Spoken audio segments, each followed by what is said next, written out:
नमस्कार दोस्तों, आज मैं आप सभी को महाभारत के युद्ध के सबसे बड़े खलनायक धृतराष्ट्र के कहानी को सुनाने जा रही हूँ, जिन्होंने अपने पुत्र मोह में पड़कर अपने ही समूचे वंश का नाश कर दिया।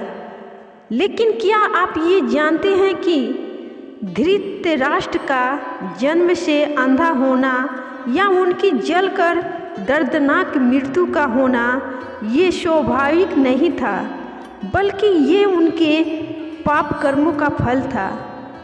उन्होंने ऐसे 8 महापाप किए थे जिनकी वजह से ही उन्हें यह सब कुछ झेलना पड़ा। तो आइए दोस्तों, जानते हैं कि वे कौन से पाप कर्म थे जिसके कारण समूचे कौरव वंश का नाश हो गया और धृतराष्ट्र स्वयं जलकर मृत्यु को प्राप्त हो गए। गांधारी के साथ धोखा धृतराष्ट्र का सबसे पहला पाप कर्म था, क्योंकि गांधारी को विवाह के समय यह नहीं बताया गया था कि धृतराष्ट्र जन्म से अंधे हैं। भीष्म पितामह ने धृतराष्ट्र का विवाह गांधारी के साथ कर दिया और धृतराष्ट्र के जन्म से अंधे होने का पता चलते ही पत्नी धर्म का पालन करते हुए गांधारी ने भी अपनी आंखों पर पट्टी बांध ली। धृतराष्ट्र का दूसरा पाप गांधारी के परिवार को बंदी बनाकर मृत्यु के समान उन्हें कष्ट देना।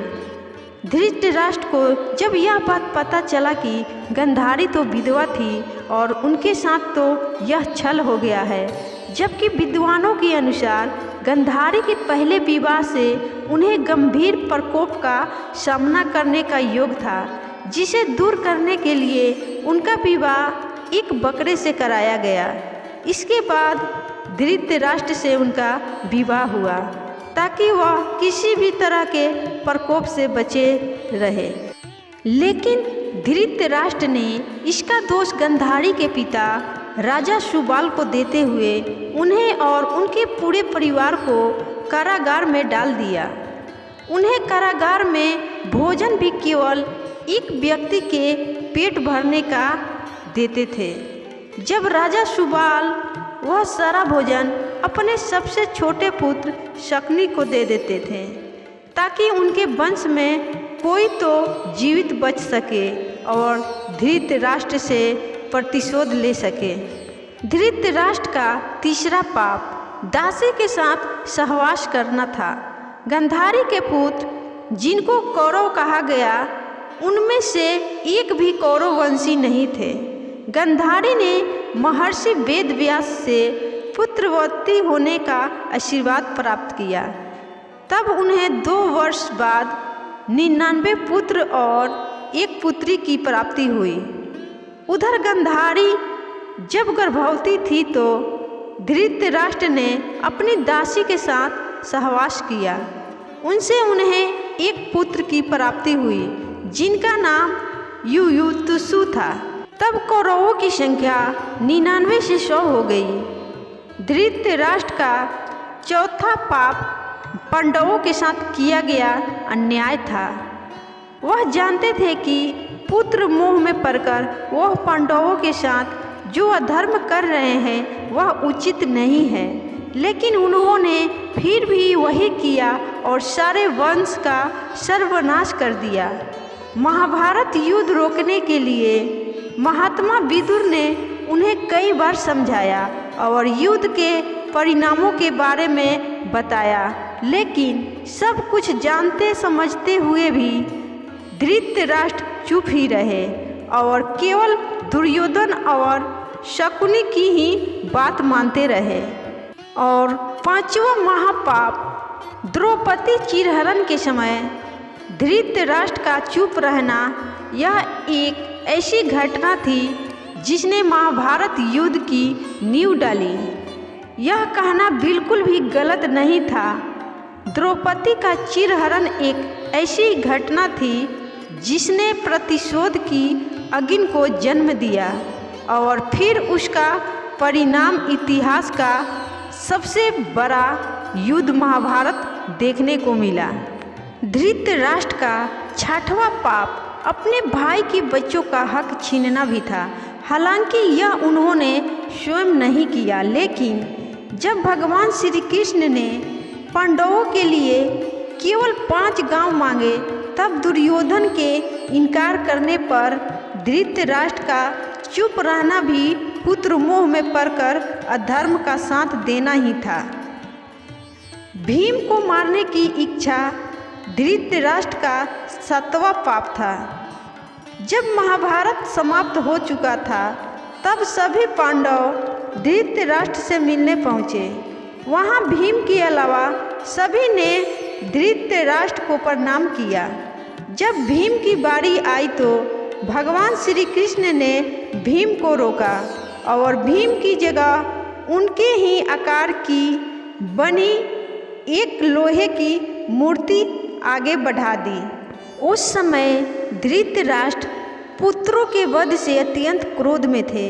उन्होंने समझा कि उनके सामने भीम है, तो उन्होंने उसे कसकर पकड़ा और तोड़ दिया।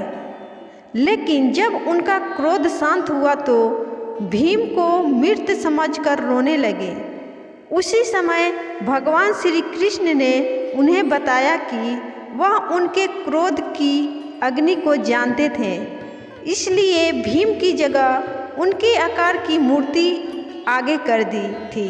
इस तरह श्री कृष्ण जी ने भीम को धृतराष्ट्र के क्रोध से बचाया। 8वां पाप धृतराष्ट्र के पूर्व जन्म का महापाप था। धृतराष्ट्र पूर्व जन्म में वह अपने राज्य के अत्यंत निर्दयी राजा थे। एक दिन वह सैर पर निकले और देखा कि सरोवर में एक हंस अपने बच्चों के साथ सैर कर रहा है। यह देख उन्होंने अपने सैनिकों को आदेश दिया कि वह उस हंस की आंखें निकाल ले। सैनिकों ने वैसा ही किया। हंस की दुर्दशा और उसकी मौत के साथ ही उसके बच्चों की भी मौत हो गई। हंस ने भी मरते समय धृतराष्ट्र को श्राप दिया कि जिस तरह उसे अपनी आंखें और पुत्र वियोग का कष्ट सहना पड़ा, ठीक वैसे ही उनका भी यही हर्ष होगा। उसके बाद महाभारत का युद्ध समाप्त हुए 15 वर्ष बीत गए थे। धृतराष्ट्र, कुंती और गांधारी और संजय वन चले गए। एक दिन धृतराष्ट्र गंगा में स्नान करने के लिए गए तो अचानक ही जंगल में आग लग गई। इसकी जानकारी मिलते ही गांधारी, कुंती और संजय वन की ओर गए, जहां सभी ने धृतराष्ट्र से बाहर आने के लिए कहा, लेकिन शारीरिक रूप से कमजोर होने के कारण वह बाहर नहीं निकल सके। तब संजय ने गांधारी और कुंती से कहा कि वह जंगल से प्रस्थान करें, लेकिन धृतराष्ट्र को आग में देखकर गांधारी और कुंती ने भी वहां से नहीं जाने का निर्णय लिया। इस तरह धृतराष्ट्र के साथ ही गांधारी और कुंती की भी जलकर मृत्यु हो गई। तो दोस्तों, ये थी धृतराष्ट्र के बुरे कर्मों का फल। इसलिए दोस्तों, कर्म अच्छे कर लो, यही साथ में जाएगा। पाप करने वालों को खुदा से कौन बचाएगा। अच्छे कर्म से ही खुशियाँ मिलती है, चेहरे पर चमक गुलाब जैसे खिलती है। धन्यवाद दोस्तों।